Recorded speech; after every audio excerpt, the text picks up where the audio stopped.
Direto ao ponto. Muito boa noite para você, bem-vindo e bem-vinda ao Direto ao Ponto. É um prazer tê-los aqui mais esta segunda-feira. Você pode nos acompanhar pela TV, pela Rádio Jovem Pan e pelo aplicativo Panflix. Nós também estamos nas redes sociais. Segue a gente lá.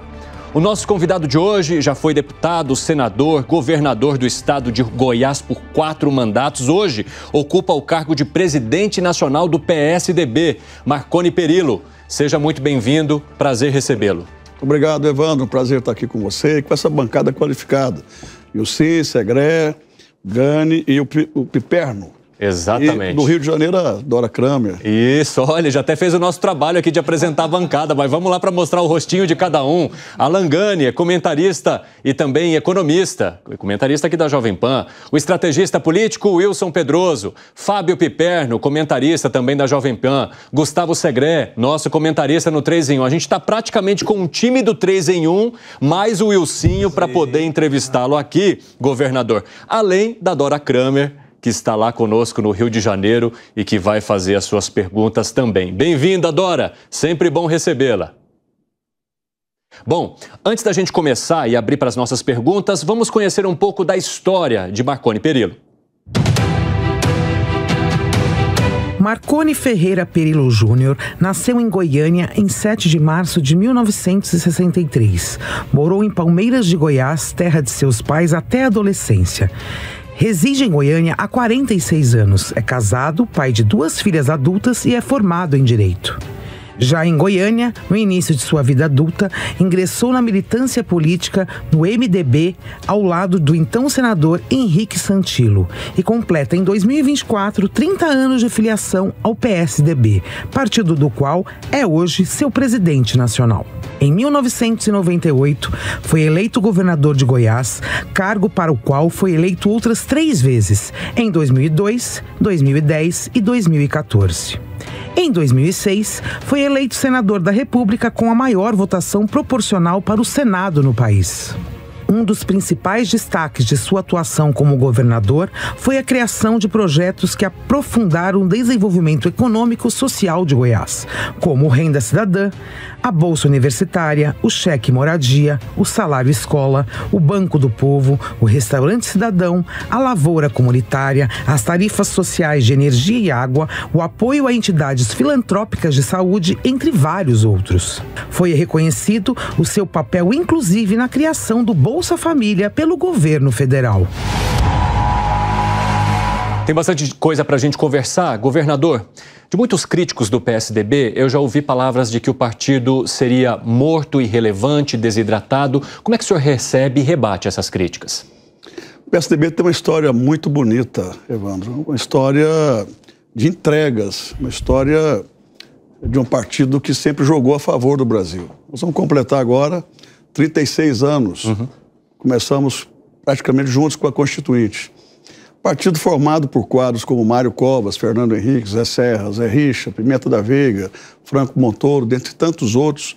É um partido que, além da sua formação com esses quadros e tantos outros, foi um partido que se preocupou sempre com o Brasil. Longe dos extremos, mas sempre preocupado em entregar. E não foi só no governo FHC. É claro que com o FHC a gente conseguiu debelar aquilo que era a maior praga da nossa história. Eu tinha 31 anos e não imaginava que chegasse um dia em que eu pudesse conviver com a inflação, que era terrível para todo mundo, principalmente para o pobre.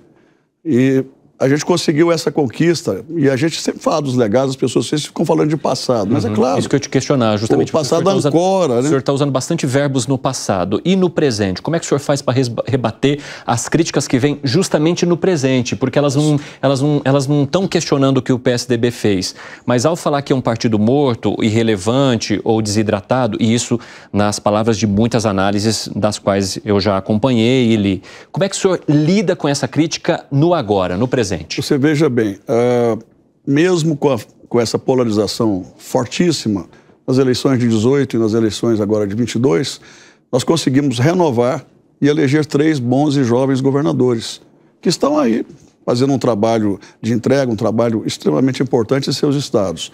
Em Mato Grosso do Sul, Eduardo Rida dá sequência a 2 boas gestões do PSDB com a Zambuja. Em Pernambuco temos a governadora Raquel, jovem, depois de 2 boas gestões em Caruaru, que é a cidade dela. Está fazendo um trabalho, primeiro ano, de muita austeridade, agora já de entrega também, com muita renovação e inovação. E Eduardo Leite, que é o primeiro governador a ser reeleito no Rio Grande do Sul. Mesmo enfrentando essa dificuldade toda, terrível, da catástrofe que aconteceu no Estado, ele está de pé, sóbrio, sereno, e liderando o Estado nessa retomada, nessa reconstrução. Essas são promessas, não são promessas, já são realidade dessa atual geração. Eu faço parte da 2ª geração de tucanos. Estes que eu citei agora, esses 3 novos governadores, fazem parte dessa 3ª geração de tucanos. E estão indo muito bem. Eu acho que a gente tem história em 18 estados governados pelo PSDB, governo federal, com Fernando Henrique, muitas capitais importantes. Se a gente contar o que a gente governou em termos de capitais de estados, a gente chega a 24 estados onde o PSDB teve presença forte. E hoje, a nossa maior preocupação é o seguinte: quais serão as novas ideias-forças? Eu pretendo fazer um congresso para a gente discutir todas as questões mais relevantes para o país. Isso deve acontecer agora, nesse ano. E, nesse momento, nós estamos com algumas comissões formadas, exatamente procurando o seguinte: qual é o rumo? Nessa eleição agora, a gente tem que ter uma preocupação enorme em relação às cidades. Cidades grandes, metrópoles, cidades médias, pequenas. A gente está trabalhando muito esse conceito de cidade inteligente, de urbanismo inteligente. Como é que você vai conectar inteligência, como é que você vai conectar tecnologia com as necessidades do dia a dia, com a facilitação da vida das pessoas no transporte, dentre outras coisas. Bom, governador, como a Dora Kramer fará uma participação especial aqui no nosso Direto ao Ponto, eu já vou abrir um espaço para que ela possa te perguntar então. Vamos lá, Dora. Boa noite, governador. Tenho muitas coisas para perguntar, mas eu vou ficar nessa seara aberta pelo Evandro, né? Que não dá para a gente tampar o sol com a peneira. Claro, o senhor é presidente de partido, o senhor tem que fazer uma visão, uma análise mais otimista. Até aí eu compreendo. Mas, claro que vocês estão, os tucanos estão na direção de uma reconstrução, porque é inegável que o partido perdeu muito em relação ao que já teve. 2 providências o senhor acabou de citar.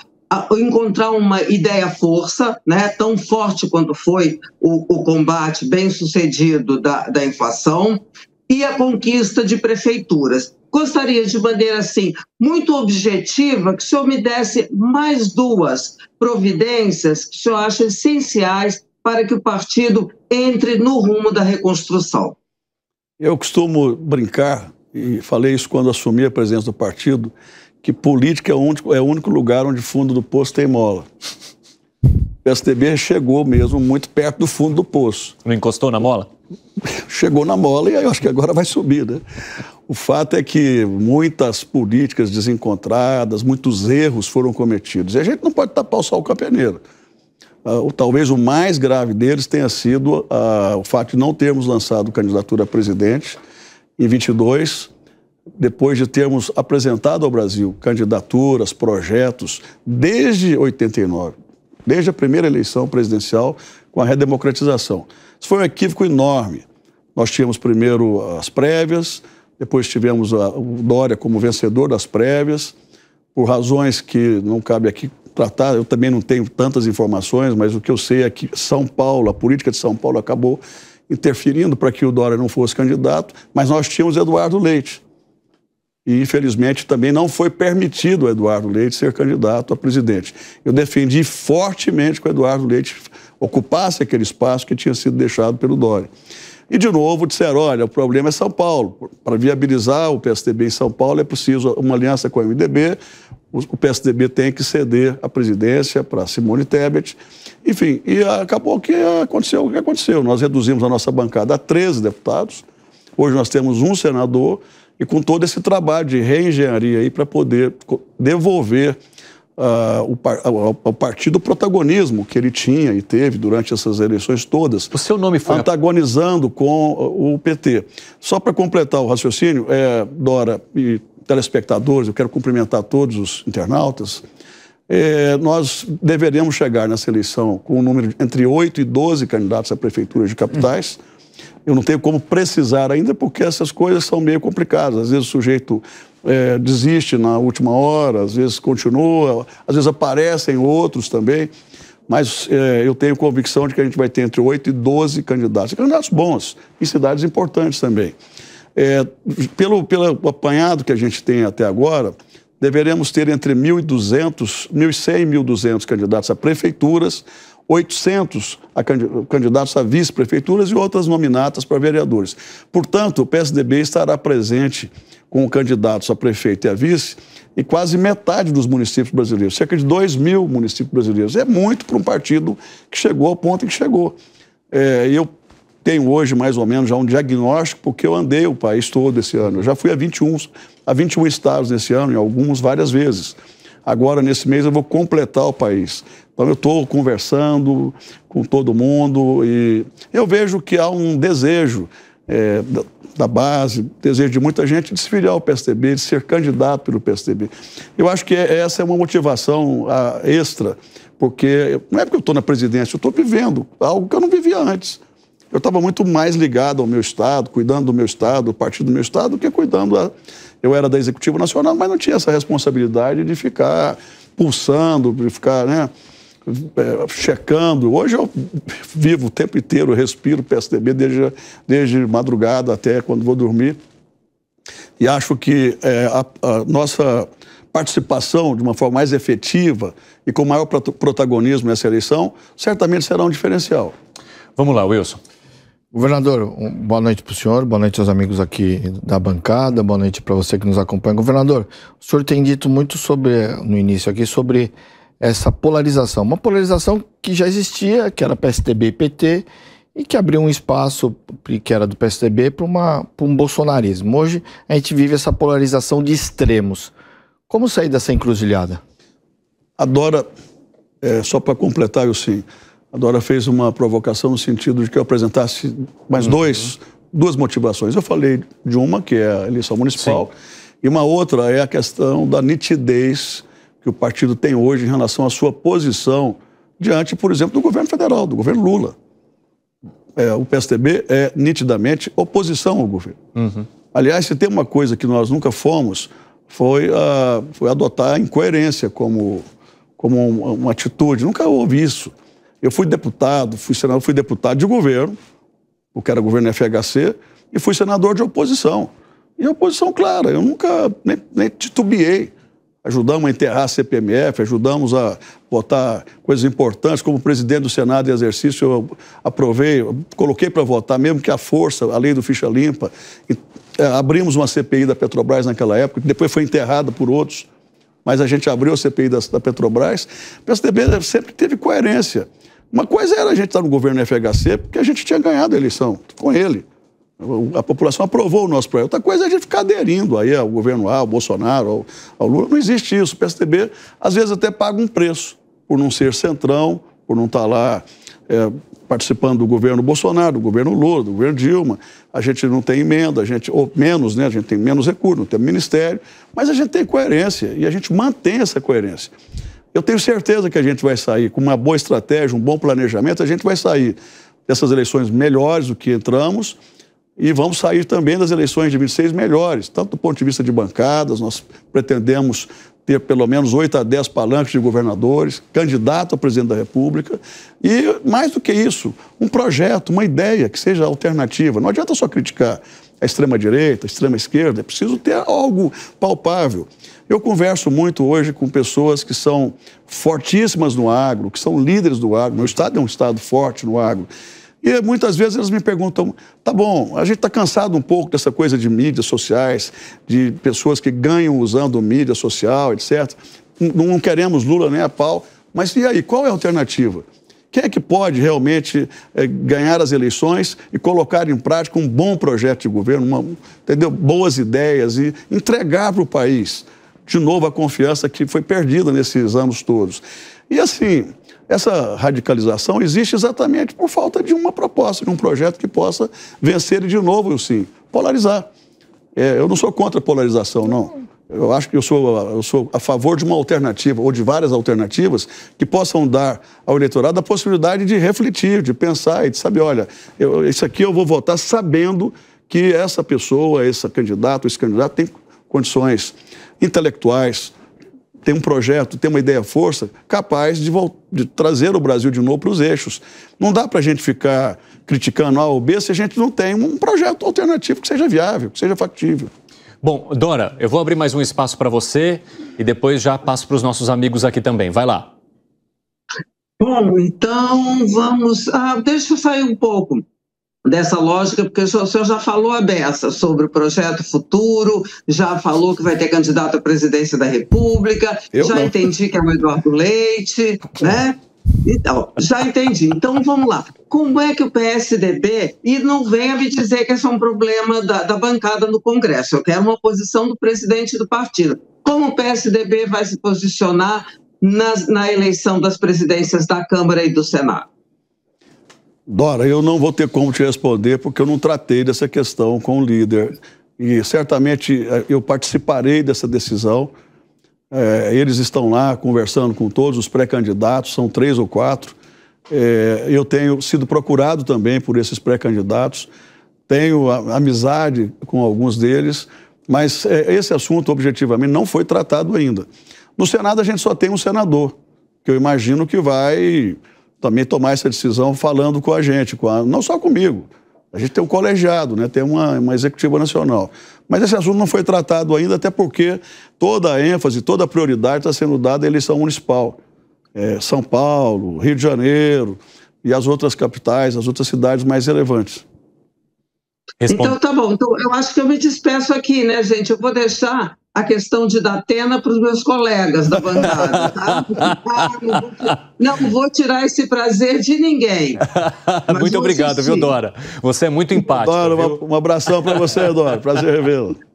Um abraço, tchau. Um abraço, Dora. Tchau, tchau. Vamos lá, então, Alangani. Governador, boa noite. A direita olha para o PSDB e diz que é um partido claramente de esquerda. Por sua vez, a esquerda olha para o PSDB e diz que é um partido de direita. O senhor acabou de mencionar que o PSDB também não é centrão.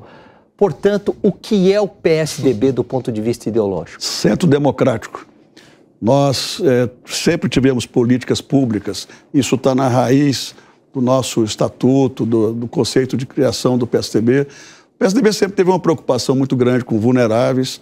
Fomos nós os primeiros a trabalhar políticas de transferência de renda, com a outra conceituação, é claro. Nós fomos os primeiros a criar políticas de microcrédito, Banco do Povo, que eu acho que é uma coisa muito mais acertada do que esses programas populistas hoje que foram desvirtuados. O PSDB sempre se preocupou com melhor distribuição de renda, redução de desigualdade, essas coisas todas, que você poderia dizer, não, é um partido de centro-esquerda. Mas nós sempre fomos liberais na economia, sempre fomos liberais na coragem de adotar determinadas posturas liberais e liberalizantes. Quando o Fernando Henrique começou a falar de reformas, a falar de criação de agências reguladoras, começou a falar de privatização, na época tinha um nome para poder driblar privatização. Era tão complicado ao PSDB e a alguns partidos falarem de privatização que inventaram o nome de desestatização. Era o nome mais difícil para a gente falar, mas a gente aprendeu a pronunciar esse nome porque eu percebo que à época havia uma estratégia para dizer, olha, não estamos privatizando, nós estamos desestatizando, é a mesma coisa. E tivemos a coragem de enfrentar... O canal da privatização. A privatização. Nós tivemos a coragem de privatizar as teles, todas elas, e todo mundo sabe o que aconteceu com as teles, com a telefonia no Brasil. Não só a telefonia móvel, mas também transmissão de dados. Quer dizer, é uma revolução que aconteceu. A gente tinha telefone fixo que estava no imposto de renda.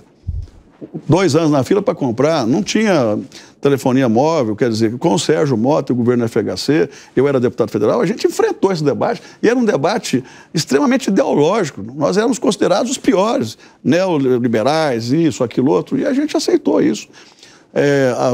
Na fundação, o partido é um partido social-democrata de centro-esquerda, mas ao assumir essa postura de privatizar teles, de privatizar navegação e cabotagem, de criar mecanismos para fazer novas licitações para o setor elétrico, o PSDB vestiu essa camisa, ou vestiu essa couraça de um partido liberal, de liberalizante. Nós tivemos uma coragem enorme.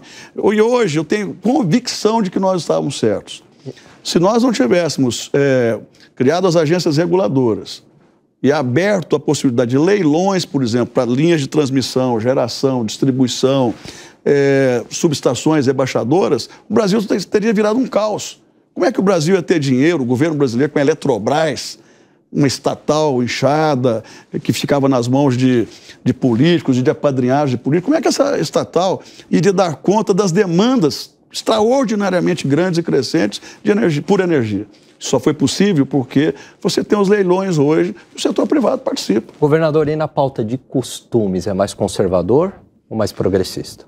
Olha, eu acho que o PSDB hoje é um partido mais conservador no geral. Estou falando assim, vendo a bancada, as bancadas, as lideranças. E agora, claro que o PSDB é um partido moderno. Ele também não é um partido careta, um partido que vai tomar algumas decisões com base no absurdo. E tem outra questão, que é a questão de convicção. Eu fui contra o aborto desde o início da minha carreira, nunca neguei isso. Então, e agora, também nós não vamos ficar interferindo na cabeça das pessoas. Tem gente que pensa diferente e é preciso respeitar. Mas eu te confesso que essa pauta de costumes é uma pauta que hoje mexe muito com as pessoas, até por conta da forma como as TVs abertas, algumas delas, colocam claramente algumas questões que mexem muito com as famílias, mexem muito com crianças, né? Isso irrita, principalmente a classe média. Mas a gente tem toda uma preocupação com a questão econômica, com a questão ambiental também, com a questão da infra e principalmente, a gente precisa se preocupar muito com a questão que poucos falam, que é a produtividade. Competitividade é algo fundamental, mas ela não vem se a gente não tiver um embasamento para que o Brasil seja um país, nosso país seja um país produtivo. O Brasil está na rabeira da produtividade. O Brasil está na rabeira da tecnologia, da educação. Se você pega das 100 mais importantes universidades do Brasil, a única que figura, e agora acho que caiu para 100º lugar, é a USP. Quer dizer, o Brasil está ficando atrasado. Eu ficava observando, quando eram anunciados os pacotes da Comunidade Europeia, dos Estados Unidos, da China, para enfrentar os efeitos da Covid, os Estados Unidos falavam em 3 trilhões de dólares, 5 trilhões de dólares. A Comunidade Europeia falava em bilhões de euros, ou trilhão de euros. E aqui, assim, recursos ínfimos para enfrentar uma adversidade desse tamanho, né, que foi a pandemia. Hoje eu vejo também toda a dificuldade no Rio Grande do Sul por conta dessa catástrofe que houve lá. E o governador tendo que correr a Brasília, ir lá para pedir ajuda para poder compensar os empregos, porque as empresas estão sem condições de manter, compensar as perdas de receita de semestre do Estado. Quer dizer, parece que é uma coisa meio que mendigante. Tinha que ser o contrário. Eu vejo hoje a indústria brasileira, que caiu extraordinariamente. Você não tem dinheiro para a indústria. Você vai a Portugal, a Espanha, a Itália e aos outros países da Comunidade Europeia, tem dinheiro sobrando para investimento industrial, investimento econômico, investimento em turismo. Você não tem dinheiro aqui. Quando se anuncia alguma coisa aqui no Brasil, é algo tão ínfimo que não faz nem sentido. A gente tem uma política de desindustrialização. Você não tem uma política para proteger. Não estou querendo ser nacionalista, xenófobo. Eu estou dizendo apenas que é preciso proteger o que já existe. A indústria que sobrou no Brasil é uma indústria que precisa ser apoiada. É preciso combater, de certa forma, a forma como o governo atual hoje enxerga a importação de determinados produtos que são industrializados aqui. Não tem incentivo, não tem dinheiro para apoiar a indústria. O governo não tem linhas de crédito. Lá na Comunidade Europeia tem dinheiro a fundo perdido. Aqui não há nada disso. Governador, só para aproveitar a batata quente que foi deixada pela Dora, há a possibilidade do Datena anunciar a pré-candidatura em São Paulo agora nessa semana. Agora vai? Nós agendamos com ele, aliás, hoje eu falei com ele, e agendamos para quinta-feira, 10h30 da manhã, o lançamento da candidatura dele. E ele vai chegar lá? Eu acho que não houve, eu não conheço bem a trajetória política do Datena, mas eu não me lembro de algum momento em que tenha havido um lançamento de pré-candidatura dele. Todas as vezes ele anunciou... Eu não me lembro. E ele está animado, ele está muito otimista em relação a essas eleições. Também. Eu conheço o Datena já há muitos anos, por conta de emissora que ele tinha lá no estado, o filho dele sempre morou lá, Mas eu não tinha um relacionamento mais íntimo com o Datena, mais próximo. Comecei agora, quando ele se filiou. Tive várias conversas com ele, o que ele disse sempre é o seguinte, olha, tudo que eu tenho na vida foi por conta de São Paulo, essa talvez seja a minha última oportunidade de dar uma contribuição ao Estado e estou animado e quero ser candidato, serei candidato e é isso.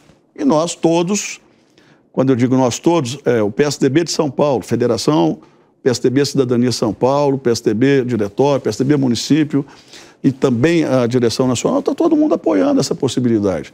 Até porque o Datena é um cara que se fez na iniciativa televisiva, aí, na comunicação, de forma competente. É um cara que conseguiu se organizar do ponto de vista de apresentador, na vida pessoal, vida privada. Eu nunca ouvi alguém dizer o Datena é corrupto, o Datena é uma pessoa desonesta. Pelo contrário, as pessoas falam bem. Ele sempre foi um cara corajoso para enfrentar os desafios da profissão dele de forma muito contundente, enfrentar a criminalidade, enfrentar bandido, enfrentar não só outras situações também, descasos, etc. Ele sempre teve coragem para fazer isso. E o doutor Ulisses Guimarães dizia que na vida, mas principalmente na política, o mais importante das virtudes é a coragem. Porque quando desaparece a coragem, todas as demais virtudes perecem. E para quem é político, eu já estou há 41 anos nisso, a coragem é, de fato, muito importante. E eu estou percebendo nele uma disposição muito grande de disputar. Vamos lá, Segré. Como cidadão, boa noite ao senhor e à nossa querida audiência. Como cidadão, 3 acertos e 3 erros do governo federal hoje. Bom, eu tenho muito mais facilidade para falar dos erros. Eu também. Eu acho que a política externa do governo Lula é muito ruim. Eu sou um democrata, Segré. Sempre fui. Eu comecei a minha militância no movimento estudantil contra os militares, contra a ditadura. Foi lá que eu me motivei a entrar na vida pública. Como democrata, eu não posso aceitar que o meu país apoie, mesmo que debaixo do pano, ditaduras como a da Venezuela. É um absurdo o que acontece na Venezuela. Acabaram com a PDVSA, acabaram com um país rico daquele, uma ditadura disfarçada de democracia, que não tem nada de democracia, perseguiram todas as cabeças da Venezuela, mandaram todo mundo embora. Uma vez, uma pessoa importante no Brasil, eu não vou citar o nome, porque ele contou isso para mim sob reserva, mas ele foi lá, a pedido de um outro amigo, para conversar com o atual presidente. E aí, conversa vai, conversa vem, o presidente pediu a ele que fosse conversar com os técnicos que tinham sobrado, com os engenheiros, as pessoas mais importantes da PDVSA. Aí eles disseram, olha, só tem um jeito, a gente tem que trazer de volta os expatriados, os que foram para fora, né? Os expatriados. E são quantos? Acho que 5 mil, 6 mil, foi todo mundo embora. Por que foram embora? Foram embora por conta do decreto. Mas quem pode rever esse decreto? Não tem jeito. Por quê? Porque quem fez o decreto já morreu, que era o Chaves. Você veja que absurdo. Ele foi lá e disse, olha, eu não tenho como ajudar, é impossível ajudar a Venezuela. Mas depois, assim, apoio a Irã, apoio a Hamas, quer dizer, uma política externa extremamente equivocada, na guerra da Ucrânia também com a Rússia, da agressão da Rússia com a Ucrânia, posições extremamente erradas. Então, eu acho que esse é um erro. O outro é a condução econômica. Não dá para a gente, em sã consciência, apoiar o que está acontecendo. Quando você vê a presidente do PT de forma assim, aberta, claro, dizendo, ó, tem que gastar. Esse negócio de meta, de ajuste fiscal, isso não existe. Tem que gastar o que der. Vai gastar como? Vai chegar um ponto em que a inflação vai voltar. E aí o desemprego chega junto, quer dizer, tem todo um problema na política cambial. Quer dizer, o país vai para o buraco, né? Eu vejo o presidente dizendo, olha, essa coisa de arcabouço, um negócio relativo. Você não relativiza ajuste. Ajuste ou você faz para valer ou não faz. E se não fizer, dá com os burros na água. O Brasil está vivendo até hoje, em boa medida, por conta das consequências positivas do Plano Real e da estabilidade econômica.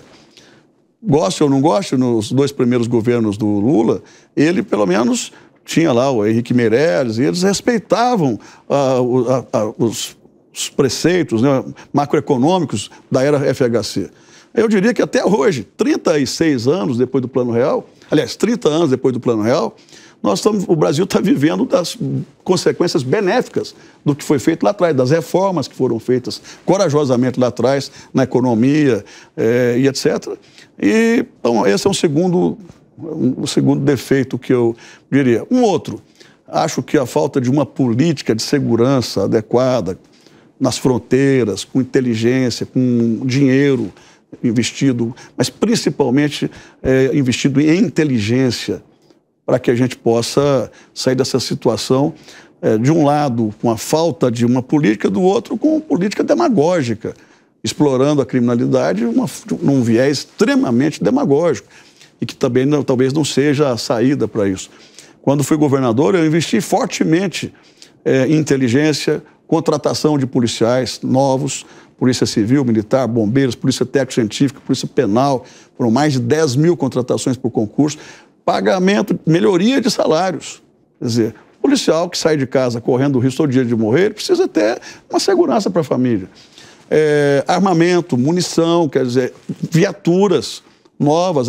Quer dizer, a gente conseguiu em Goiás, ao longo dos anos, transformar a segurança pública numa segurança que hoje traz resultados. Às vezes essas políticas demoram. Elas não são imediatistas, mas elas trazem resultados. Se você perguntar a qualquer policial de Goiás, qualquer um aleatoriamente, olha, como é que foi a gestão tucana em Goiás, eles vão dizer, não, foi a gestão que estruturou a polícia para que ela pudesse chegar onde chegou. E hoje a gente tem muito menos policiais, porque não são feitos concursos. E os 3 acertos? Eu acho que alguma coisa na área ambiental melhorou, pelo menos essa agenda voltou, e mais do que nunca, com a tragédia do Rio Grande do Sul, fica claro que é preciso prestar atenção na questão ambiental, na sustentabilidade, até por uma questão econômica também é preciso prestar atenção. Daqui a pouco, muitos países vão fazer dumping com o Brasil por conta de questão ambiental. Às vezes vão até arranjar uma desculpa para não comprar do Brasil, alegando a questão ambiental, e embora essa seja uma agenda importante, vejo, por exemplo, o Cerrado está sendo fortemente destruído. É preciso olhar essas coisas, né? Eu acho que se de um lado há uma política razoavelmente acertada, por outro, acho que falta uma política macro que possa também regular essas questões todas, principalmente dos biomas. Um segundo acerto, eu não estou lembrando aqui do segundo ou terceiro acerto, desculpa. Bom, então foram 3 negativos e 1 positivo, Gustavo Segré. Acho que o silêncio... Mas eu teria mais negativos, mas tudo bem, se pediu só 3. Fala, Wilson, eu já passo para você, Piperno. Wilson só levantou a mão aqui. É que ele falou sobre segurança pública e ele tem um governador, que é o Caiado, que é possivelmente um pré-candidato ou candidato à presidência da República, onde a sua popularidade, aparentemente, tem se baseado principalmente na questão de segurança pública, e ele demonstra números consistentes. É isso? Eu costumo brincar que o Caiado é pedreiro de obra pronta. Eu não vou nem dizer engenheiro não, que eu estou promovendo muito. Pedreiro de obra pronta. E pedreiro é uma profissão digna, muito digna.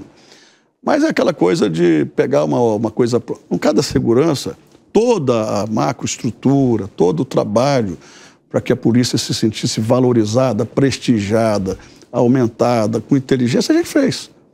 Quando eu cheguei ao governo, os policiais tinham um Fiat 147, sem combustível, vivia parado no meio da rua porque não tinha combustível, acho que eram 5 litros de gasolina por viatura, viviam nas oficinas, consertando, e não tinha dinheiro para tirar os carros da oficina, não tinha armamento. O governo do Rio tinha enviado aqueles revolvinhos Carioquinha 22, quando tinha era isso. Quer dizer, a gente pegou a segurança toda, nós fizemos uma revolução. Não tinha presídio. Eu construí mais de 15 presídios novos no estado. Não se tem notícia de um presídio construído hoje. Então, assim, todo o trabalho de base foi feito para que a gente tivesse, no médio e no longo prazo, acertos. Por outro lado, já que você provocou, é engraçado a personalidade dele. O Caiado é uma pessoa que, assim, ele é determinado a atingir um determinado objetivo. Ele quer ser presidente. Ele não se importa com os meios para chegar a isso. Como assim? É cruel, quer dizer, ele é uma pessoa cruel com os adversários, duríssimo com os adversários, impetuoso, maldoso, e é cruel com os adversários momentâneos. Por exemplo, quantas vezes o Caiado traiu o Bolsonaro? Quantas vezes? O Bolsonaro chegou a se irritar várias vezes. Quando foi a Rio Verde uma vez, o Bolsonaro se desviou, não cumprimentou o Caiado. O Caiado foi extremamente vaiado no momento em que o presidente Bolsonaro fez um evento com produtores, porque ele traiu quando levou o Mandetta para dar uma entrevista ao Fantástico, criticando, pedindo, renunciando, dentro do Palácio Esmeraldas, e depois em várias outras oportunidades, ele traiu, não sei se 5, 6 vezes. E agora, para pegar carona no vácuo da popularidade do Bolsonaro na direita, ele faz de tudo, vai aos eventos, força a barra, enfim, é de um oportunismo até cretino. Outra coisa, outro dia eu vi ele conversando com o Temer, fazendo média com o Temer nos Estados Unidos, depois agora levou o Temer ao Palácio em Goiás. E ele vivia batendo duro pelo impeachment do Temer. Discursos duríssimos, terríveis. E eu me lembro como é que era a relação dele com a CM, com o Bornhausen, com outros lá do PFL. Quando os caras, com a Arruda, quando a Arruda caiu em desgraça, ele foi cruel. E agora está junto, porque... Quer dizer, eu não consigo ser político assim. Esse é um oportunismo, quer dizer, ser de direita, ser de extrema-direita, fazer média com o Bolsonaro, tentar a qualquer custo arrancar o apoio dos bolsonaristas é importante, então eu vou fazer isso. Mas se amanhã precisar bajular o Lula, por alguma intenção ou outra, ele apoiou abertamente, fortemente a candidatura do ministro Dino, e não que o ministro Dino não tenha suas qualidades, mas ele apoiou abertamente, foi após, sei o quê, e aí depois, quando a direita, os bolsonaristas reclamam, ele, não sei o quê, é institucional. Então, assim, é preciso prestar atenção nesse tipo de personalidade. Quer dizer, a pessoa que, para atingir um objetivo, faz tudo. Faz tudo, qualquer negócio para poder atingir. Essa é a impressão que eu tenho. Eu não estou falando aqui porque sou adversário, porque essa é uma realidade que é nua e crua, viu, Wilson? Bom, eu sempre reforço aqui no nosso programa que a gente abre espaço para que todas as pessoas possam se manifestar. Caso o governador de Goiás, Ronaldo Caiado, queira se manifestar sobre as falas aqui do ex-governador Marconi Perillo, o espaço está aberto como sempre. Ô, Evandro, eu até faço uma proposta melhor. Como aqui é uma emissora que tem milhões de telespectadores, de internautas, eu queria fazer uma provocação. Eu adoraria debater aqui com vocês com o Caiado. Claro. Olho no olho dele, porque seria um prazer enorme estar aqui com ele, com aquele jeitão dele, arrogante, olhando para cima e debatendo comigo. Eu sou um cara mais humilde, mas eu sou um cara que tem história, tem um legado, tem trabalho. Eu não posso aceitar narrativas falsas, mentirosas. Eu quero conversar com ele qualquer assunto. Corrupção, segurança, desenvolvimento, industrialização, qualquer tema. Se vocês quiserem promover esse debate, eu não tenho mandato, mas eu sou presidente de um partido, ele é governador. O senhor faz críticas bastante contundentes, né, em relação ao atual governador. Há algum tipo de bastidor que gerou rusga, rancor, uma coisa muito séria assim entre vocês? Ele criou narrativas muito perversas e falsas e é uma pessoa que persegue muito quem está por baixo. Eu costumo brincar que ele pisa na cabeça de quem está por baixo e lambe a bota de quem está por cima. É o que eu penso dele. Agora, eu não quero ser leviano, Evandro. Eu gostaria, sinceramente, seria prazeroso, já que ele é candidato a presidente, eu sou presidente de um partido, eu venho aqui debater com ele. Ele pode dizer, não, mas eu não falo com não sei o quê. Eu acho que a pessoa que quer ser presidente tem que ter humildade de debater, de discutir. Eu não corro de nenhum debate. Vamos lá, Piperno, então proponha o seu. Não, claro. Eu vou perguntar se, eventualmente, o senhor, enfim, apoiaria ele como uma opção aí do tal centro. Mas, ok, já deixo isso de lado. Já respondeu. Minha questão é Próxima, Piperno. Pois é, minha questão é a seguinte, governador. O senhor citou como um grande erro do PSDB o de não ter apresentado um candidato a presidente em 2022.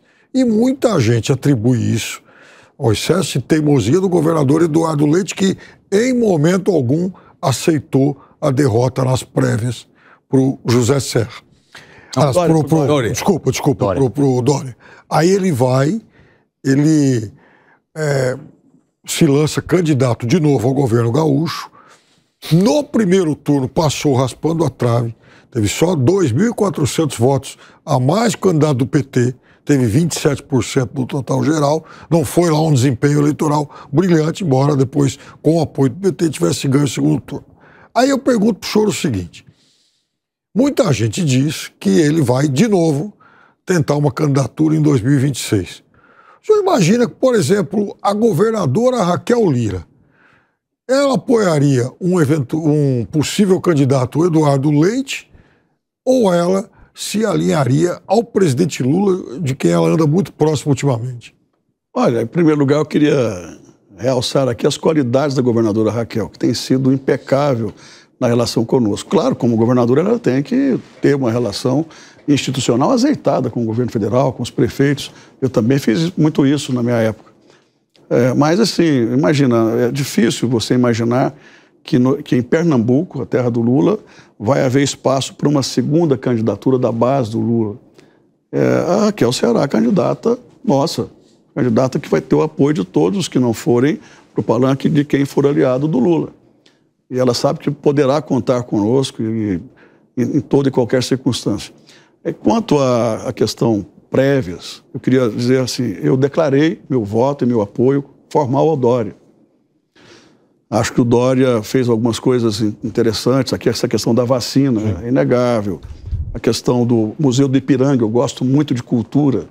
Ele juntou lá as empresas privadas e fez aquele trabalho, também fez um trabalho importante no Pinheiros. O governo do PSDB deixou para o governador Tarcísio quase 40 bilhões em caixa. Eu acho que essas coisas precisam ser realçadas. Eu votei nele, todo o partido, mesmo os que não votaram no Dória, queriam a candidatura dele, sabiam que era importante a candidatura dele a presidente, e ele ganhou as prévias, era legítimo que fosse candidato. Ele não foi candidato por conta do PSDB nacional. Eu acho que se houve algum tipo de pressão, não foi, pelo menos da minha parte, jamais. No dia anterior à desistência do Dória, no dia anterior, eu levei a Goiás, fiz uma grande reunião com ele, o levei à Trindade, levei para visitar uma instituição importantíssima que trabalha com deficientes.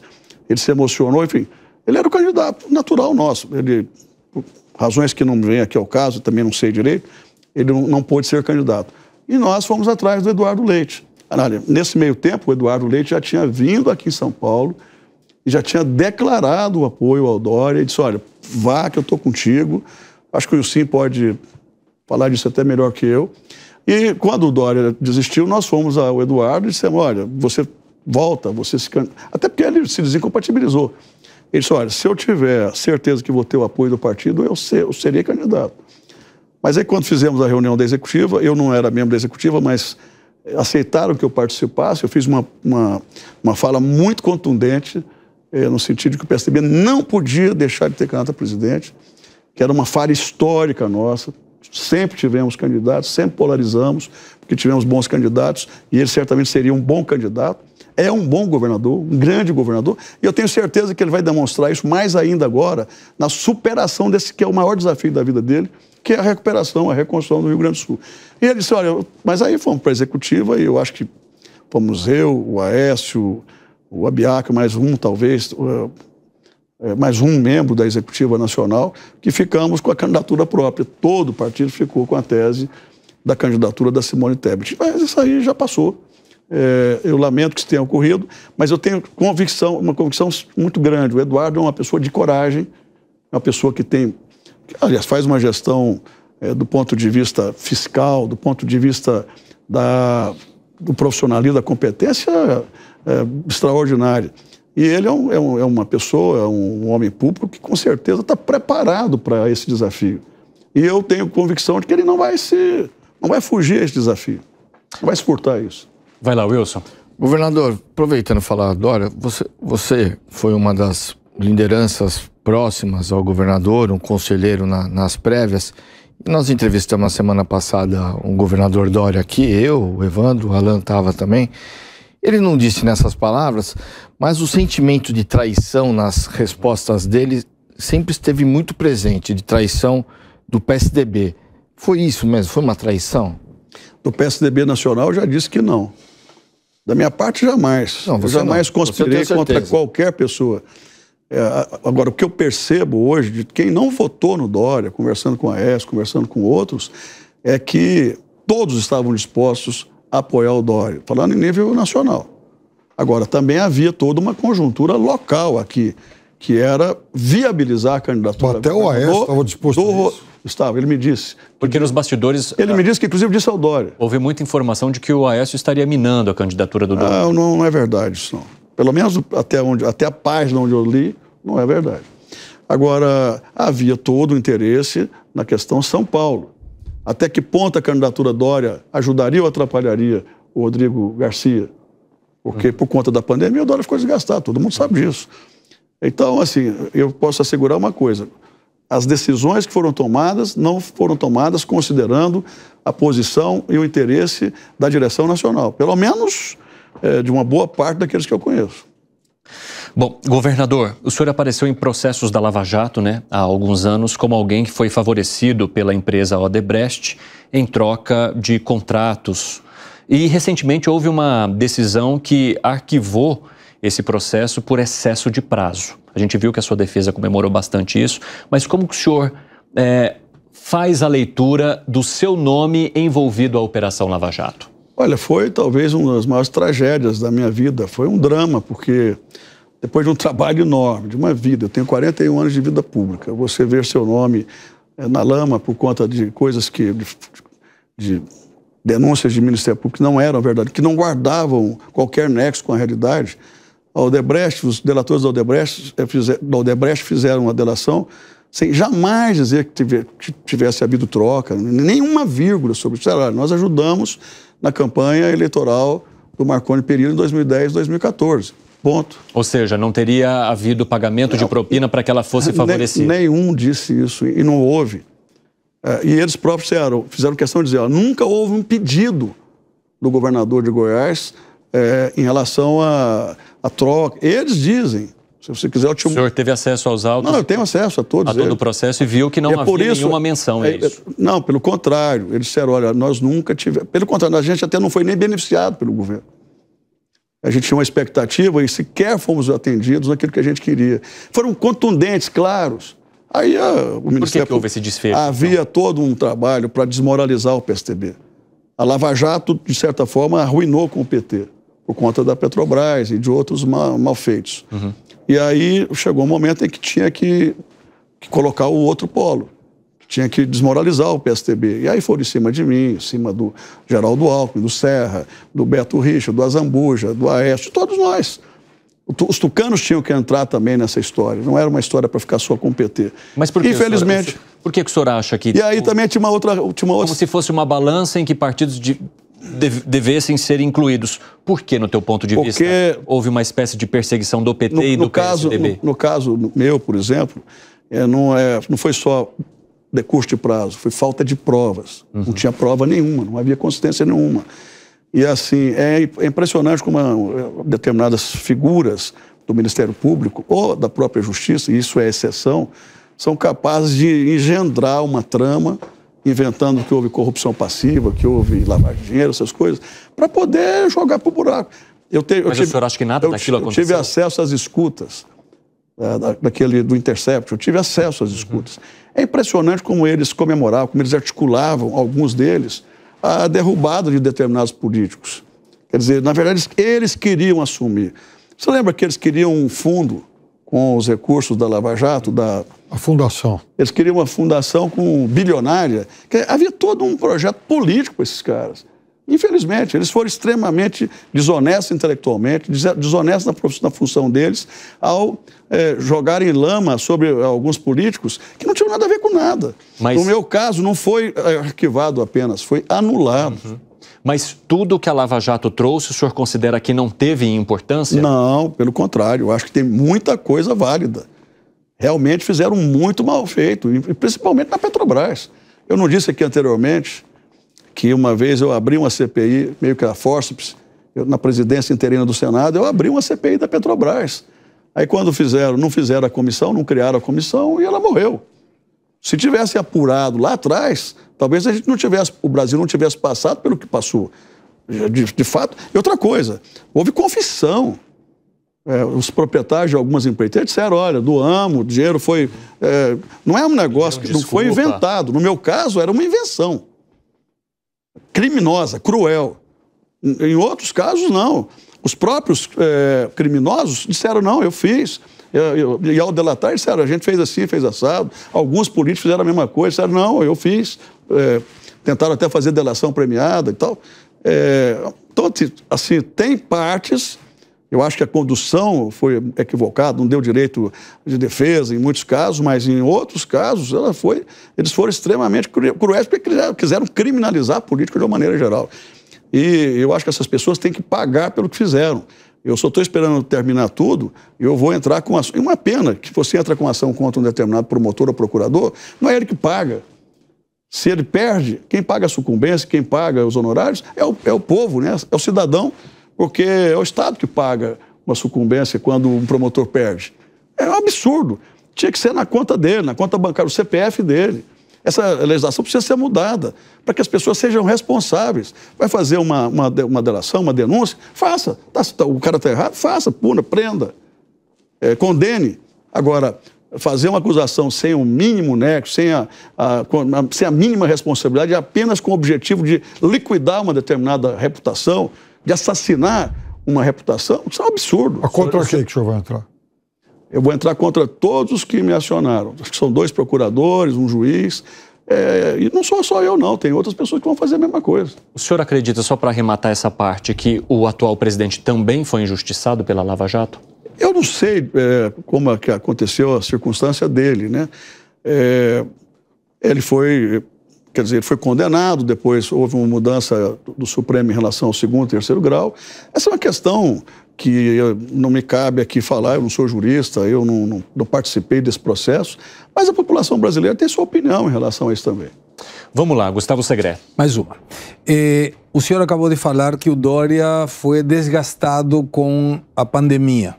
E temos o Leite, candidato quase que natural à presidência da República pelo PSDB, se ele aceitar, que tem agora uma crise muito grande no Rio Grande do Sul, com uma agravante, na minha subjetiva opinião, uma intervenção branca do governo colocando o Ministério Plenipotenciário, através do Paulo Pimenta, que tem o recurso e que, pelo que a gente observa, não participa o Eduardo Leite nas ações desse ministério para a reconstrução do Rio Grande do Sul. Não entende que isso pode desgastar também a Eduardo Leite? Eu estive com o Eduardo uma vez, agora em Brasília, depois da tragédia toda. Senti no Eduardo muita sobriedade, muito equilíbrio e sabendo muito assim, o que fazer no pós. Por exemplo, com a postergação do pagamento dos serviços, juros da dívida do Rio Grande do Sul, criou-se um fundo e durante esses 3 anos em que não se pagará a dívida, vai pagar apenas uma taxa aí dos juros, né? Mas no final, todo esse recurso vai ser destinado a esse fundo, que vai ser inclusive fiscalizado pelo Ministério da Fazenda, pelo Tesouro Nacional. Mas esse fundo exclusivamente vai ser integralmente destinado à reconstrução. São 3 anos, eu imagino que o Rio Grande do Sul deva pagar hoje algo em torno de 700 a 1 bilhão de reais mensais. Quer dizer, esse recurso vai ser um recurso expressivo para a reconstrução. Não sei se será suficiente, porque o tamanho do problema lá é grande demais. O Eduardo hoje está preocupadíssimo com a questão de se repetir no Rio Grande do Sul, na tragédia, o que aconteceu na Covid, em relação aos salários dos empregados, para que eles não sejam demitidos. Sim. Essa é a maior preocupação dele. Uma outra preocupação é que se repita também em relação à tragédia do Rio Grande do Sul, o socorro momentâneo, a recomposição das perdas de ICMS. Porque, veja bem, não vai pagar a dívida, já é um alívio. E esse dinheiro que se pagaria a dívida vai ficar num fundo para fazer obra, para reconstruir. Mas você tem um outro problema, perda de arrecadação. Você gastou menos combustível, menos energia, menos telecomunicação, que é a base da arrecadação. As indústrias, o comércio, muitos deles, uma porção muito grande, também perdeu tudo. Então, é natural que haja uma perda de 15% a 20% mensais, 30% de receita. É preciso recompor, por quê? Com a receita corrente, você paga as despesas correntes. Despesa corrente com o pessoal, com a máquina, de uma maneira geral. Então, essas são as 2 preocupações do Eduardo. E eu acho que o Eduardo sairá maior dessa tragédia, porque ele é competente, ele é focado, é um cara honesto intelectualmente e pessoalmente, e ele não saiu um momento sequer de perto da situação, tentando de todas as formas liderar, ir aos lugares, confortar as famílias, buscar ajudar. Quer dizer, muito fake contra ele. Eu acho que ele conseguiu se sair muito melhor do que qualquer um de nós, mortais. Não é fácil. Eu fui governador 4 vezes. Imagina, 435 municípios de um estado com menos de 500 municípios, viver aquele problema todo e de forma prolongada. Não foi uma coisa que começou, hoje parou amanhã, ou semana seguinte, um mês. E continua esse problema. Aeroporto fechado até o final do ano. O Rio Grande do Sul é um estado que recebe muito turista, é um grande destino turístico no Brasil e no mundo. Então eu acho que ele vai sair maior e eu aposto minhas fichas porque eu acho que o Eduardo é um puta cara, um sujeito muito competente e ele, na hora certa, saberá se apresentar como pré-candidato e terá o apoio de todos nós do PSDB. Por favor, Gani. Governador, falando de um outro ex-governador, Geraldo Alckmin, como é que o senhor avalia a saída dele para compor o Ministério e a Vice-Presidência da República no governo no qual você critica tanto, o senhor critica tanto? O senhor entende que foi uma traição e o que motivou essa saída dele? Olha, eu sou muito direto e objetivo nas minhas falas. Eu tive uma convivência de 4 mandatos com o Geraldo, sempre fomos amigos. Eu o apoiei 2 vezes a presidência da República. Na última vez eu era vice-presidente nacional do PSDB e ele era o presidente. Porque nós fizemos tudo o que era possível para que o Geraldo fosse presidente. Fomos parceiros, Goiás e São Paulo são parceiros em muita coisa na área da economia e também na interação aí de políticas sociais, etc., na troca de experiências. Mas acho que, bom, primeiro, o rompimento dele com o Dória, o do Dória com ele, quer dizer, isso foi a motivação primeira. E segundo, eu acho que ele não encontrou espaço no PSDB, foi procurado, chamado pelo Lula e aceitou. Eu não faria isso. Eu não aceitaria, mas cada um da gente pensa de um jeito. Eu sempre fui anti-PT, anti-lulopetismo, não faço da cintura para baixo. Eu coloco as minhas questões sempre num ponto mais elevado. Mas eu não faria isso. Eu não trocaria a minha coerência, o meu lado, por uma... Mas ele tem seus motivos, eu respeito. O Geraldo foi um grande governador de São Paulo. Todos nós sabemos. Aliás, as gestões tucanas foram muito marcantes em São Paulo. Geraldo, Serra, começando com Mário Covas, lá atrás o Montoro, mesmo não sendo do PSDB, são gestões que marcaram profundamente a história de São Paulo. Foram 28 anos de gestões tucanas. E eu me orgulho muito do que o PSDB, o meu partido, fez por São Paulo ao longo desse tempo. Com o Covas, que foi o grande referencial nosso aqui em São Paulo, no país, ao lado do FHC, com o Serra, com o Geraldo. Mas acho que...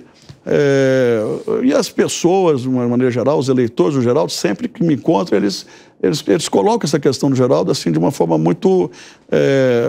muito chateada, assim, muito... Nesse legado, o senhor não citou o Dória. Foi um ato falho? Não, eu falei do Dória anteriormente. Ah, tá bom. E o senhor levantou a mão também, diga. Governador, muito se fala nessa reconstrução do PSDB, o senhor apontou alguns caminhos, mas vira e mexe nos bastidores, existe uma conversa de uma possível fusão do PSDB entre PSDB e PMDB, ou seja, o PSDB voltando para suas origens que o senhor faz parte, inclusive, desde a juventude. Existe essa conversa de uma fusão, não federação, mas sim uma fusão entre os dois partidos? Ainda não. Mas o fato é o seguinte, os partidos que têm hoje menos de 20 deputados federais, necessariamente terão que se juntar. Ou através de federação, ou através de fusão, porque senão vai morrer. Eu, quando era deputado, votei com os meus colegas um projeto de lei que se titulava Cláusula de Desempenho, Cláusula de Barreira. Estou falando de 1996, 7, por aí. E aí estipulou-se que, nesse projeto ficou estipulado que 10 anos depois de aprovada a lei, os partidos tinham que se juntar, quer dizer, e aí haveria uma reforma política que, na minha opinião, é a mais importante de todas, essa anarquia toda, corrupção, venda de emenda, isso, aquilo, outro, isso tudo tem a ver, a origem disso tudo é a falta de uma reforma política, de uma reforma da legislação eleitoral e partidária que pudesse reduzir essa quantidade de partidos. Ninguém está nem aí hoje com negócio de partido, com programa de partido, com estatuto, com ideal, com ideologia. Nada, ninguém quer saber disso. Brigou no partido, olha, o meu interesse não foi atendido, vou embora. Aí abre uma janela para vereador, abre uma janela para todo mundo e vai todo mundo embora. É um absurdo que a gente vive hoje no Brasil. Infelizmente, quando chegou nos 10 anos, vários partidos começaram a se juntar, mas aí o Supremo Tribunal Federal decidiu anular, declarou inconstitucional a medida e a gente voltou tudo ao que era. Hoje a gente tem 30 e tantos partidos. Essa mudança que houve agora no Congresso para as eleições passadas já foi uma mudança muito benéfica, que já reduziu o número de partidos, tempo de televisão, fundo partidário, e eu acho que após as eleições, a gente vai ter uma compressão, uma redução ainda mais significativa. Hoje nós somos federados com o Cidadania, eu também sou hoje o presidente da Federação PSDB Cidadania. Nós estamos conversando e já avançamos bastante com o Solidariedade para o pós-eleição. Estamos conversando com o PDT, também já temos um avanço significativo. Conversamos muito no ano passado, sob a gestão do Eduardo Leite, com o Podemos e continuamos conversando. E já tivemos algumas conversas também, viu, assim, mesmo que iniciais, com o MDB. Agora, também não dá para conversar com o MDB agora que ele está muito grande. À medida que a gente tem uma federação com 40 deputados, 40 e poucos, aí dá para a gente conversar com esses partidos maiores. Senão a gente é engolido, né? E eu acho que um partido com a história do PSDB não merece ter um desfecho assim. Agora, eu sou muito crítico dessa reforma eleitoral que está em gestação aí, né? E que acaba com algumas coisas, como, por exemplo, a reeleição. Queria saber a sua opinião sobre isso e se o senhor defende o voto distrital. Eu não sei se o voto distrital puro ou misto ou alguma coisa parecida, mas eu acho que o Brasil precisava avançar nessa direção. Porque, veja bem, tem deputado que não é de ninguém. Ele tem, às vezes, um segmento, ele é desse segmento, mas ele não é do Brasil. A gente precisa ter parlamentar que seja uma das pessoas, né? Se você está num distrito, é mais ou menos uma eleição majoritária, você elege um ou outro naquele distrito, e esse eleito ele tem responsabilidade com aquela parcela inteira da população. Não é de um pedaço, mas é de um todo da população. A região de Sorocaba elegeu um deputado, ele é o deputado da região, de todo mundo. Os que votaram nele, os que não votaram nele, é como mais ou menos se fosse um cargo majoritário. Em relação à reeleição, eu votei a favor da reeleição. Naquela época a gente estava muito entusiasmado com tudo que estava acontecendo no Brasil, as reformas todas, criação de agências reguladoras, as reformas econômicas, a gente tentou a reforma previdenciária, perdemos por um voto.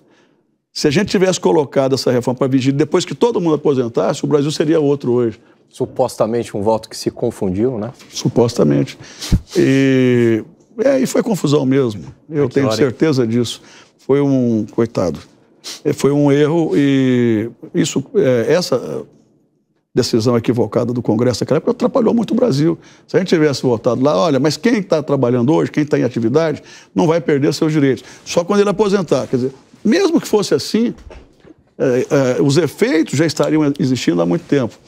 Mas eu fui a favor da reeleição, votei a favor da reeleição, fui beneficiado 2 vezes pela reeleição, mas eu acho que esse é um debate que precisa ser travado hoje. Porque o senhor votou na conjuntura da época. Hoje o senhor votaria favorável à reeleição? Hoje eu pensaria muito, porque acho que as coisas estão muito deturpadas. Por exemplo, o Paraguai, acho até que é muito radical. No Paraguai, o presidente da República ele é eleito uma vez, por um mandato de 5 anos, e nunca mais. Nem daqui a 30 anos ele pode voltar. Tem alguns lugares que tem coisas semelhantes, assim. Eu acho que é preciso um mandato um pouco maior, talvez 5, 6 anos, mas um mandato. Ou, como nos Estados Unidos, 2 vezes e não mais, né? Mas eu acho que esse debate precisa, porque é realmente muito diferente a conjuntura de hoje em relação àquela daquela época. E falando em conjuntura de hoje, como é que o senhor avalia a articulação política atual? Porque a gente acompanhou algumas derrotas do governo federal recentemente. Depois, o ministro das Relações Institucionais tentou minimizar essas derrotas, dizendo que elas já eram esperadas. O senhor entende que o PT perdeu o timing da articulação política neste governo? Eu acho que o PT tem que entender que o mundo mudou, o Brasil mudou, com uma coisa chamada informação, telecomunicação, mídias sociais. Mudou radicalmente. Hoje o deputado, o parlamentar, o senador, ele é cobrado, bombardeado pelas redes sociais o tempo inteiro. Alguns só fazem o que as redes pedem. Não fazem o que muitas vezes o que é de interesse do país. Então, essa realidade hoje é muito diferente daquela fase romântica do Lula 1 e 2. Naquela época mal se tinha, estava começando, em 2011, estava começando mídias sociais. Hoje isso é uma avalanche, tem que conviver com isso, para o bem ou para o mal. Quer dizer... E você acha que o governo atual não convive bem com isso? Não, eu acho que tem que conviver bem, acho que tem muito equívoco, acho que tem muita liberalidade para fake, isso está sendo combatido de certa forma, mas o governo tem que compreender isso e tem que fazer uma articulação com muita sensibilidade, muito fina. O presidente tem que estar muito perto, não pode deixar só para ministro também. Eu era governador e eu fazia articulação pessoalmente. Você não pode deixar só para o secretário de governo, ou o ministro da Casa Civil, ou da articulação política. Muitas vezes não, quase sempre o presidente tem que se envolver e, de alguma maneira, convencer, para não dizer seduzir, tem que convencer de que aquilo é o melhor e tal. Olha, isso aqui tudo bem. Pauta X ou Y, não interessa tanto ao país, isso aqui é fundamental para o país. Agora, também não pode se equivocar, como na questão fiscal, por exemplo. O governo troca as bolas permanentemente na questão fiscal. Eu acho que esse é o grande risco do Brasil. Agora, por exemplo, vai se trocar o Banco Central. O presidente do Banco Central. Está todo mundo muito preocupado. Vai haver ingerência política na condução do Banco Central? Eu tenho a minha opinião pessoal, assim, eu nunca falei para ele, não conheço pessoalmente, só pela televisão. Eu admiro pra caramba aquele Roberto Campos. Aquele cara é um grande brasileiro. Durante um bom período, ele segurou nas costas, no tranco, essa situação fiscal do país, sendo xingado, olha, está contra o povo. Esse cara, porque ele teve responsabilidade. Eu fui colega do pai dele, do avô dele, sempre admirei muito o avô dele, mas eu passei a admirar sem ele me conhecer, nem sei se vou conhecer um dia, mas eu admiro porque é uma pessoa que teve a coragem de enfrentar essa questão fiscal de uma forma, assim, extraordinária. Quer dizer, ele se revelou um grande estadista, um cara que pensou no Brasil. Você imagina se você afrouxa essa questão aí, porque o negócio de juros, tudo bem, todo mundo quer juro baixo. Mas, para isso, o governo tem que fazer a parte dele, para que os juros sejam reduzidos. Né? Por favor, Segré. Falamos do Legislativo e falamos do Executivo. Qual é a sua opinião sobre o STF? Olha, claro que o STF tem ministros muito bons, muitos também são criticados, e acho que muitas vezes ultrapassam a função como julgadores, né? Às vezes legislam, mas não é de agora, não. Na minha época já havia muitos momentos em que legislavam por nós, o Congresso Nacional. Eu acho que é preciso um debate bastante aberto, e eu não defendo assim que um ministro fique pouco tempo, mas também não defendo que fique para a eternidade. Eu acho que é preciso esse debate em relação a mandato. Acho que talvez possa ser uma saída bastante razoável para o país, estabelecer mandato, critério. E outra coisa, quem elege ministro supremo é o Senado da República. Se tem alguma falha, é preciso que o Senado esteja bastante atento e ativo para que eventuais falhas sejam corrigidas. Mas, no geral, eu acho que eles cumprem o papel deles, eu respeito, sempre respeitei e defendi a autonomia plena dos três poderes. Não dá para um invadir a autonomia do outro, porque aí vira uma anarquia. Por favor, Piperno. Então, voltando aí à questão sobre o futuro do PSDB. O PSDB é um partido que já governou praticamente todos os estados, um partido que sempre polarizou com o PT. Como é que é agora, presidente, fazendo uma pergunta com muita sinceridade para o senhor, conviver com esse status de quase um partido nanico, com todo o respeito. Eu não diria isso, porque as pessoas têm um respeito profundo pelo PSDB. Eu tenho muita honra de dirigir esse partido que teve como presidente figuras tão extraordinárias e que fizeram tanto pelo país. As pessoas que são raízes no PSDB, que foram governador, a maioria não sai. As pessoas têm amor pelo partido, pela história do partido e estão trabalhando, nos ajudando em cada canto desse país, a ajudar nesse trabalho de reestruturação, de reposição, de reposicionamento e principalmente de volta ao protagonismo. Eu te digo com toda sinceridade, eu nunca tinha pensado em ser presidente do partido. Eu tenho muito orgulho, estou feliz com isso. É uma tarefa dura? Mas não é só em relação ao PSDB. Outros partidos já passaram por dificuldades, o PFL quase se acabou e depois conseguiu se reinventar.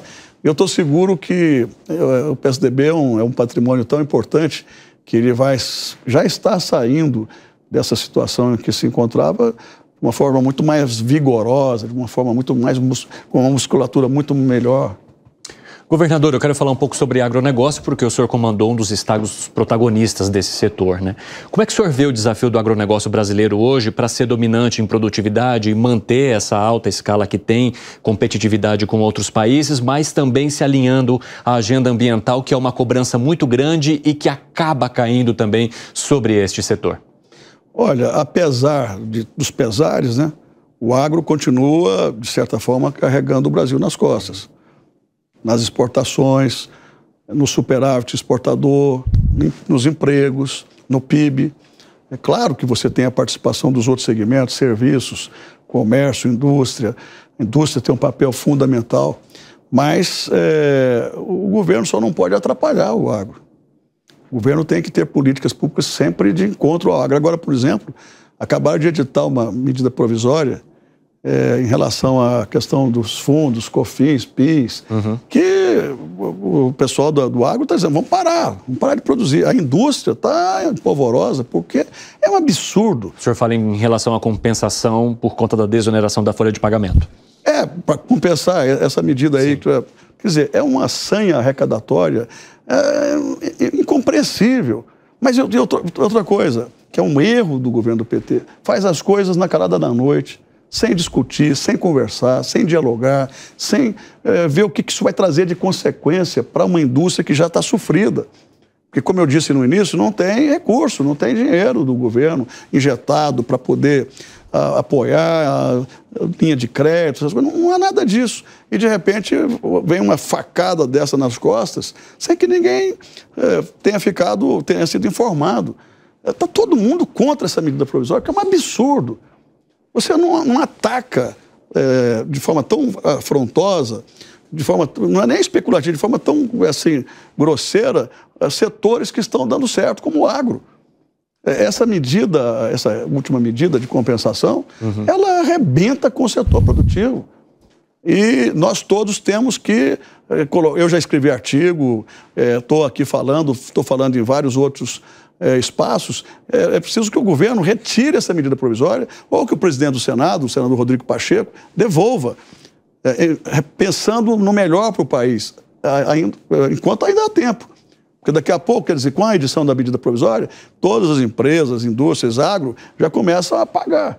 Daqui a pouco não fecha a conta, daqui a pouco começa a demitir, daqui a pouco começa a fechar a porta. Então, são coisas assim que, tão absurdas, até parecem inimagináveis. Parece que a gente está vivendo num outro planeta.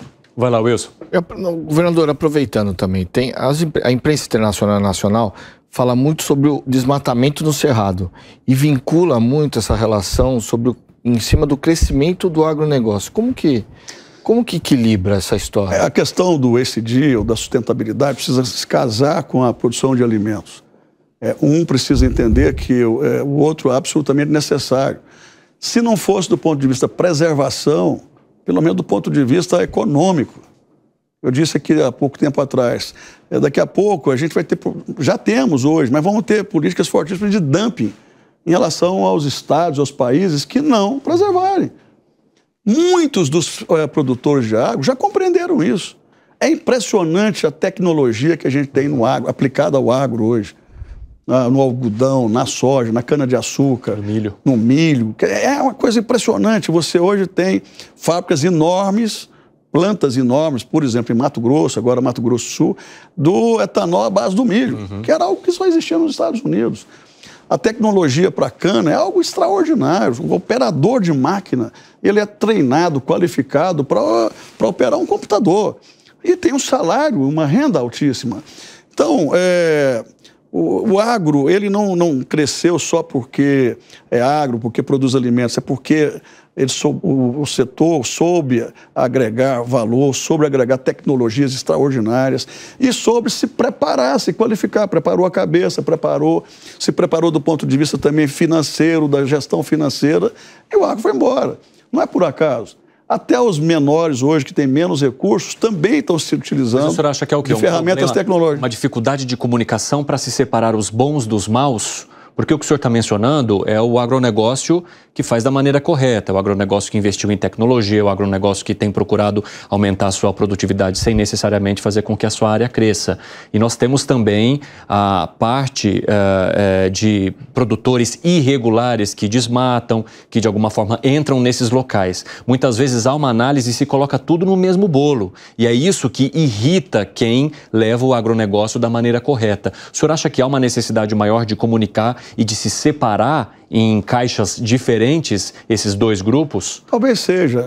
Em nenhuma atividade, nenhuma área é possível você apoiar quem comete crime, ou quem comete ilegalidade, abuso, quem degrada.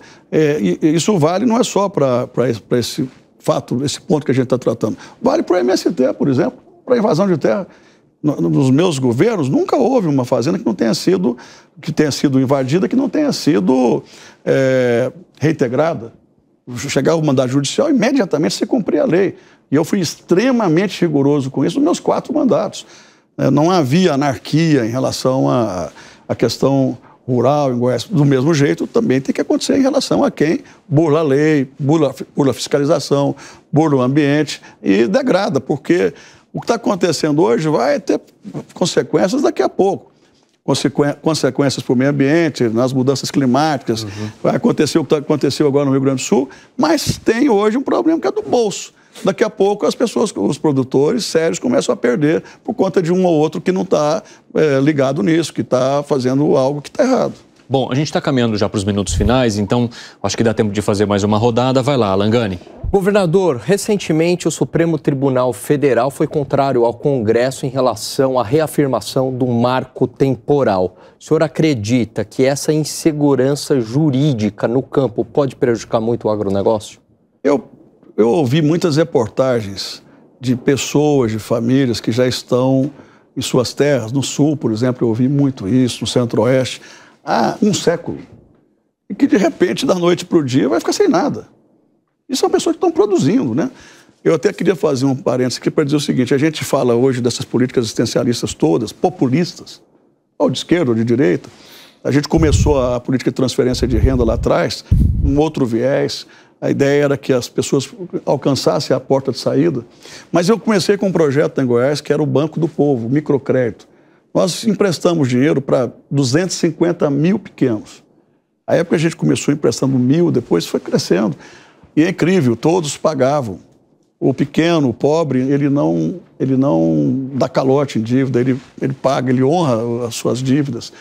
Eu acho assim que já chegou o momento de se pensar o seguinte: eu não vou dar mais, eu não vou desestimular o trabalho, eu vou agora emprestar, subsidiar, eu vou criar condições para que essa pessoa possa devolver a si próprio com o seu trabalho, possa ser produtivo, possa ser um agente de produção. Eu acho que chegou a hora de se repensar esse modelo. Eu não digo em relação ao inválido, em relação a pessoas já idosas, por exemplo, uma viúva, uma avó que cuida dos filhos, dos netos, que não tem mais condições de trabalhar, que vai cuidar ali da casa, da família, tudo bem. Agora, pessoas que estão em condições, estão com a vida ativa ainda, pessoas que estão saudáveis, que têm condições de produzir, não dá para você estimular o ócio. Então, essa é uma questão que precisa ser vista. Em relação ao marco temporal, eu tenho muita preocupação em relação ao que você vai fazer, pensando muitas vezes em minorias, que às vezes nem precisam disso, ante famílias, milhares de famílias que já estão estabelecidas, que produzem, que geram renda e riqueza para o país e principalmente para as suas famílias, que vão ficar a ver navios, né? Então, eu acho que essa é uma questão que, na minha opinião, precisa ser melhor resolvida. Acho que o Congresso agiu representando a sociedade brasileira de uma forma bastante adequada. Por favor, Gustavo Segré. Qual é, em função do seu pensamento, o recado que as eleições europeias, com o crescimento da direita, dão para o Brasil e para as eleições agora das prefeituras? Acho que é um recado para todas as democracias. A eleição em Portugal recentemente já foi um recado, agora na comunidade europeia também. Acho que o presidente da França agiu inteligente e adequadamente ao convocar eleições. Mas, assim, as pessoas vão governando, vão se esquecendo da geopolítica, vão permitindo que as concertações se desvirtuem, que as guerras apareçam e, principalmente, esquecem da classe média. Esquecem da classe média. Como assim? Deixa uma classe média sem uma porta de saída, sem uma política para que ela possa continuar querendo crescer na vida. Porque todo mundo que chegou à classe média quer crescer mais. Tem uma expectativa para crescer mais e, de repente, não vê saída no fundo do túnel. Quer dizer, as coisas escurecem para elas e elas se revoltam. E elas vão procurar a esquerda? Não vão, elas procuram geralmente a direita. Então, os políticos são antenados, eles precisam conversar com todo mundo, eu sempre conversei com todo mundo, mas é preciso, principalmente, pensar em políticas públicas e entregas que efetivamente possam atender às expectativas das pessoas que querem crescer. Todo mundo tem o direito a crescer. O senhor acha que hoje os políticos estão muito visando muito quais elementos da política ou da população em detrimento da classe média? Depende, você tem um nicho mais à direita, a extrema-direita, que tem uma visão, você tem um outro que é muito mais ligado à esquerda, à extrema-esquerda, e tem os profissionais liberais, os liberais sociais, as pessoas que estão no meio disso aí, tentando encontrar um caminho para seguir em frente, para ter esperança, para ter sonhos e para conquistar e galgar melhores espaços. Vai lá, Wilson. Governador, voltar para o município aqui e encerrar minha participação com essa pergunta. O PSDB em São Paulo, pelo menos na capital, está muito presente no governo do prefeito Ricardo Nunes, ocupando secretarias, ocupando agência. E na última semana, o filho do ex-prefeito, nosso amigo Bruno Covas, acabou assumindo um cargo de direção junto à prefeitura. Vamos falar uma hipótese, né? Porque a gente conhece o nosso amigo da Atena, às vezes ele é de lua. Uma eventual desistência, o caminho natural do PSDB é se aproximar do Ricardo Nunes na eleição? Olha, o governo Ricardo Nunes é a sequência do governo Bruno Covas. Aliás, se o Bruno Covas fosse vivo, o PSDB estaria numa situação completamente diferente. Com perspectiva real de governo aqui em São Paulo, e outras perspectivas mais. O Bruno era uma grande promessa. O PSDB sofreu muitos baques, tivemos muitos problemas, mas o maior baque foi a morte do Bruno Covas, né? O que o PSDB esperava, Wilson, do prefeito que, de certa forma, herdou, né, a gestão do Bruno Covas? Era um gesto concreto em relação à nossa... Isso foi explicitado agora atrás, recentemente, um gesto em relação ao PSDB, no sentido de que o PSDB continuasse participando de forma proativa, de forma protagonista desse projeto. E isso não foi, de forma alguma, acenado, até porque, como você sabe, há um interesse grande do Ricardo de acenar com o Bolsonaro e com o governo de São Paulo. Então, isso acabou causando estresse. Eu não falaria em plano B. Eu digo que o PSDB tem um plano A, e o plano A é a candidatura do Datena para prefeito. Governador, eu queria falar um pouco com o senhor também sobre o projeto da saidinha, né? A gente viu que a maioria da bancada do PSDB votou pela derrubada do veto. Entre os poucos que não definiram pela derrubada do veto, estava o próprio Aécio Neves, e isso chamou bastante a atenção. Justamente porque vocês se colocam como oposição do governo, eu queria entender qual que foi o posicionamento da bancada em relação a esse tema que mexe também com segurança pública, que, diante das eleições municipais, cai muito também no olhar da população. O voto do Aécio e de outros parlamentares, que mais um ou dois... Foram três, né? Três. Foram três ao todo. Foram justificados. O Aécio justificou, olha, eu fui governador, você também foi, Marconi, você sabe como é que funciona a política de ressocialização. Porque vocês tinham dado uma orientação pela derrubada. Eu dei uma orientação pela derrubada. Mas é uma opinião minha.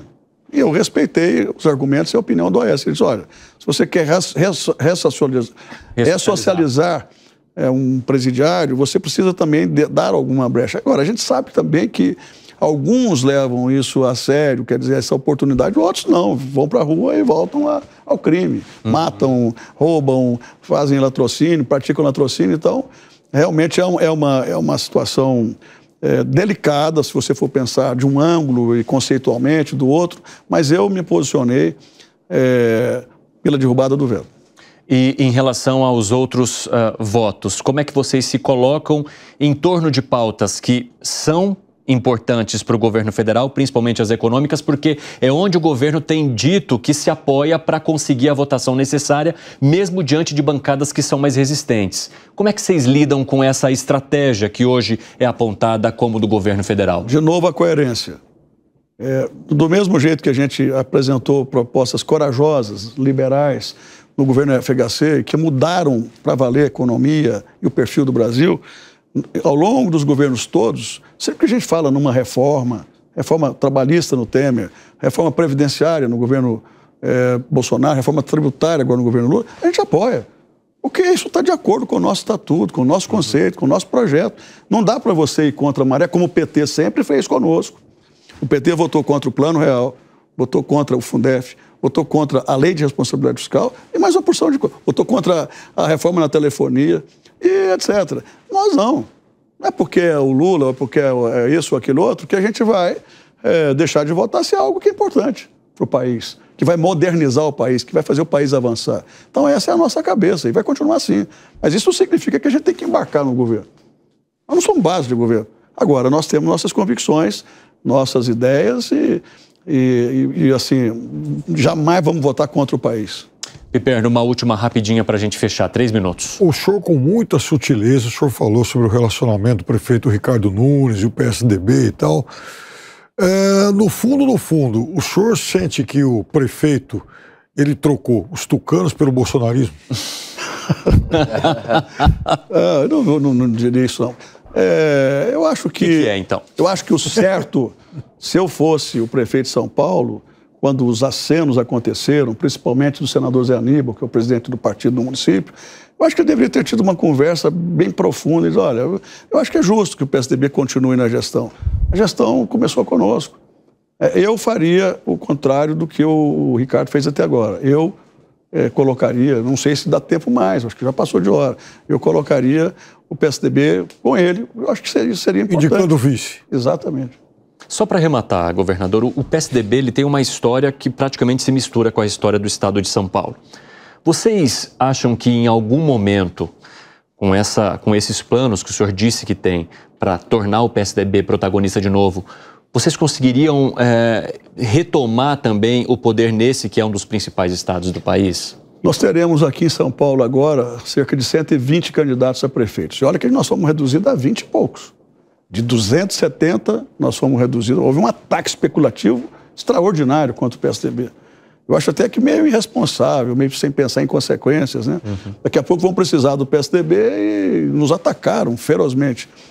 Mas a gente vai ter 120, nós temos hoje 120 pré-candidatos, além de nominados para todo lado.